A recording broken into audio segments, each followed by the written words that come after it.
नमस्कार दोस्तों, एक बार फिर से आप सभी दोस्तों का आपके अपने YouTube चैनल पर बहुत बहुत स्वागत है। दोस्तों, दिन भर के जो मुख्य समाचार हैं, बड़ी खबरें हैं, एक एक करके चलेंगे। तमाम बेहद बड़ी अपडेट्स आप तक आगे इसी वीडियो के माध्यम से पहुंचाएंगे। लगातार हमारे साथ आगे इसी वीडियो में बने रहिएगा। सभी मुख्य समाचार हैं, आप लोगों के लिए जानना जरूरी है। तो वहीं दोस्तों, खबरों की तरफ चलने से पहले आप लोगों से छोटा सा निवेदन है कि अगर आप लोग भी जबरदस्त तरीके से किसान आंदोलन के समर्थन में खड़े हैं और केंद्र की मोदी सरकार की जन विरोधी नीतियों का खुलकर के विरोध करते हैं, तो अभी इस वीडियो को लाइक कीजिएगा, चैनल को सब्सक्राइब करके बेल के आइकन को जरूर दबाइए दोस्तों, और कमेंट बॉक्स में किसानों के समर्थन में कमेंट करना बिल्कुल भी मत भूलिएगा। जय जवान जय किसान। पहली बड़ी खबर आ रही है सामने। महंगे तेल पर राहुल गांधी का तंज, कहा महंगाई का विकास जारी है, पीएम की बस मित्रों को जवाबदारी है। आप लोगों को दोस्तों बताते चलें, लगातार बढ़ते पेट्रोल और डीजल के दाम को लेकर के कांग्रेस के पूर्व अध्यक्ष राहुल गांधी ने मोदी सरकार पर जोरदार हमला बोला है।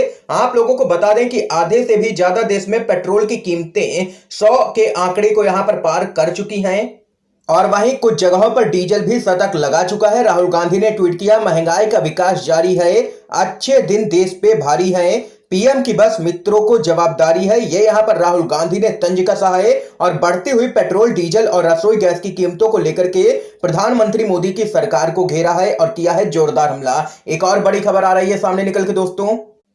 चिराग पासवान ने किया है बड़ा दावा, कहा है जल्द ही बिहार के अंदर मध्यावधि चुनाव होने जा रहे हैं, जेडीयू में जल्द बड़ी टूट का किया दावा। आप लोगों को बताते चलें, एलजेपी के नेता चिराग पासवान ने दावा करते हुए कहा है कि बिहार में मध्यावधि चुनाव होंगे और जेडीयू में टूट यहां पर तय है।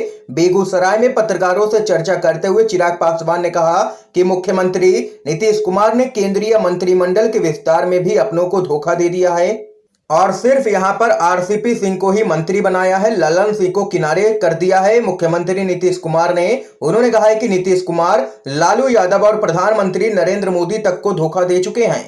और वहीं आगे उन्होंने दावा करते हुए कहा है कि जेडीयू में टूट यहां पर तय है, क्योंकि जेडीयू के कई विधायक आज असंतुष्ट हैं और पार्टी छोड़ने को भी तैयार हैं। उन्होंने यहां भी कहा है कि बिहार में मध्यावधि चुनाव यहां पर तय हैं। ये यहां पर दोस्तों देख सकते हैं कि चिराग पासवान भी दावा कर रहे हैं कि बिहार के अंदर जल्द ही मध्यावधि चुनाव देखने को मिल सकते हैं। इससे पहले तेजस्वी यादव ने भी यही दावा किया था। एक और बड़ी खबर आ रही है सामने।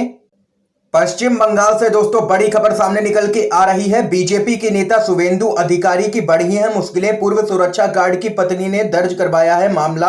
आप लोगों को बताते चले, पश्चिम बंगाल के नंदीग्राम से बीजेपी के विधायक शुभेंदु अधिकारी के खिलाफ उनके पूर्व सुरक्षा गार्ड की पत्नी ने कोटाई पुलिस स्टेशन में मामला दर्ज करवाया है। शुभेंदु पर आरोप है कि उन्होंने अपने सुरक्षा गार्ड को आत्महत्या के लिए उकसाया था। ये यहां पर दोस्तों शुभेंदु अधिकारी की मुश्किलें बढ़ती हुई नजर आ रही हैं। एक और बड़ी अपडेट जान लेते हैं।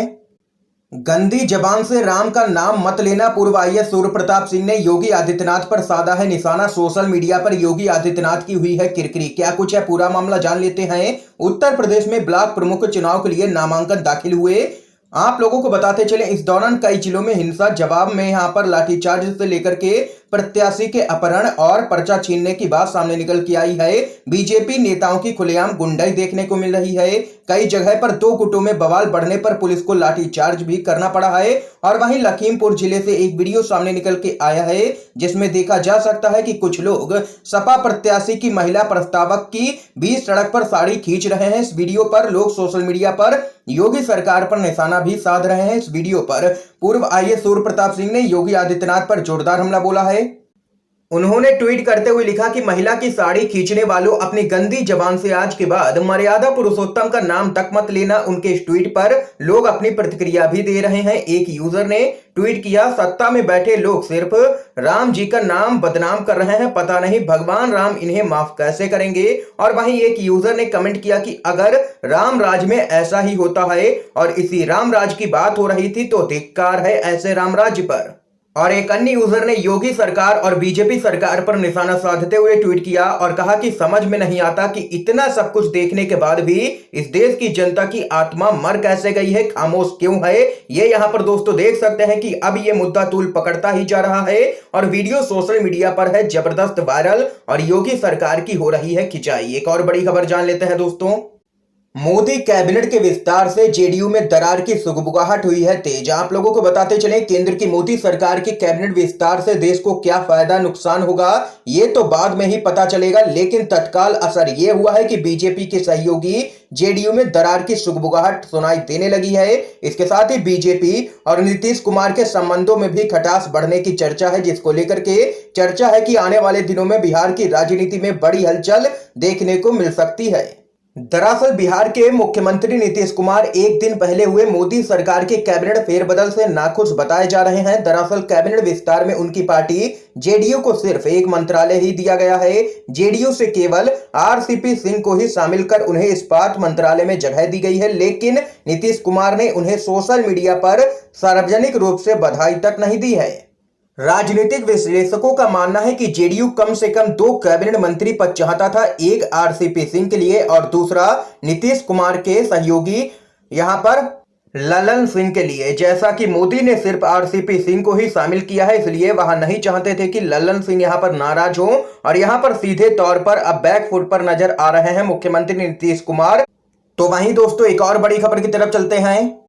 सुप्रीम कोर्ट के पूर्व जज भड़के हैं मोदी सरकार पर, कहा मंत्रिमंडल में फेरबदल की नौटंकी छोड़ जनता का जीवन सुधारने पर विचार हो। जी हां दोस्तों, केंद्रीय कैबिनेट में ताजा फेरबदल के बारे में मीडिया में बड़ी चर्चा हुई। वहीं आप लोगों को बताते चले कई लोगों ने इसकी बड़ी प्रशंसा भी की है, पर वास्तविकता आखिर क्या है? हर राजनीतिक कार्रवाई या प्रणाली को परखने का पैमाना एक और केवल एक होता है, आम आदमी पर असर। क्या इससे आम आदमी का जीवन स्तर सुधरता है? क्या लोगों को बेहतर जिंदगी मिलती है? आप लोगों को बताते चले सुप्रीम कोर्ट के पूर्व जज जस्टिस मार्कंडेय काटजू ने आगे कहा है कि तो क्या मोदी कैबिनेट में किया गया यह भारी बदलाव आम जनता के जीवन में कोई अंतर ला सकेगा? क्या मंत्रिमंडल में चेहरे बदलने से देश भर में व्यापक और भयावह गरीबी, बेरोजगारी, महंगाई, बाल कुपोषण, स्वास्थ्य सेवा और अच्छी शिक्षा का अभाव, किसानों का संकट, भ्रष्टाचार, दलितों और अल्पसंख्यकों पर अत्याचार जैसी समस्याएं दूर हो जाएंगी? बिल्कुल नहीं। इसलिए यह सिर्फ एक नौटंकी है। ये यहाँ पर भड़के हैं मोदी सरकार पर सुप्रीम कोर्ट के पूर्व जज जस्टिस मार्कंडेय काटजू। एक और बड़ी खबर सामने निकल के आ रही है दोस्तों। मोहन भागवत ने कहा था कि हिंदू मुस्लिम का डीएनए एक है, फिर नए बने मंत्रियों में एक भी मुसलमान आखिर क्यों नहीं है? ये यहाँ पर प्रश्न खड़ा किया है उदित राज ने। आप लोगों को बताते चले बीते बुधवार को प्रधानमंत्री मोदी ने अपनी कैबिनेट का विस्तार किया है, जिसमें यूपी से 7 सांसद यहाँ पर मंत्री बने हैं, जिसको लेकर के अब बीजेपी घिरती हुई नजर आ रही है। गौर करने वाली बात यह है कि कैबिनेट विस्तार में 3 एससी वर्ग और 3 ओबीसी वर्ग के मंत्रियों को शामिल किया गया है, वहीं एक ब्राह्मण को भी जगह दी गई है। और वहीं दरअसल इस कैबिनेट विस्तार में 3 एससी वर्ग, 3 ओबीसी वर्ग, एक ब्राह्मण चेहरा होने के अलावा एक भी मुस्लिम चेहरा न होने के कारण भारतीय राष्ट्रीय कांग्रेस के प्रवक्ता डॉक्टर उदित राज ने ट्विटर के जरिए तंज कसा है। उन्होंने कहा है कि भागवत जी, आपने कहा था कि मुसलमान और हिंदू एक हैं, डीएनए समान है, लेकिन आज यहां पर नए मंत्री बने जिसमें मुसलमान एक भी नहीं है, आखिर ऐसा क्यों? तो वहीं एक और बड़ी खबर आ रही है सामने निकल के।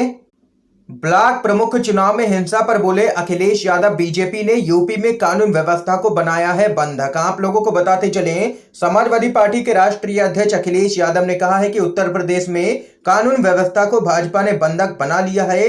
ब्लॉक प्रमुख चुनाव में नामांकन के दौरान भाजपा नेताओं कार्यकर्ताओं के द्वारा अराजकता और हिंसा किया जाना लोकतंत्र का उपहास है।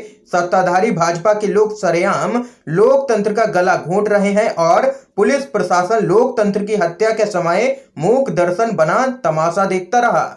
आप लोगों को दोस्तों बताते चले समाजवादी पार्टी समर्थित प्रत्याशियों के नामांकन में भाजपाइयों ने अवरोध पैदा किया और यहां तक कि गोलियां तक चली हैं। नामांकन के दौरान ये यहां पर हिंसा की गई है भाजपा के कार्यकर्ताओं की तरफ से। एक और बड़ी अपडेट आ रही है सामने।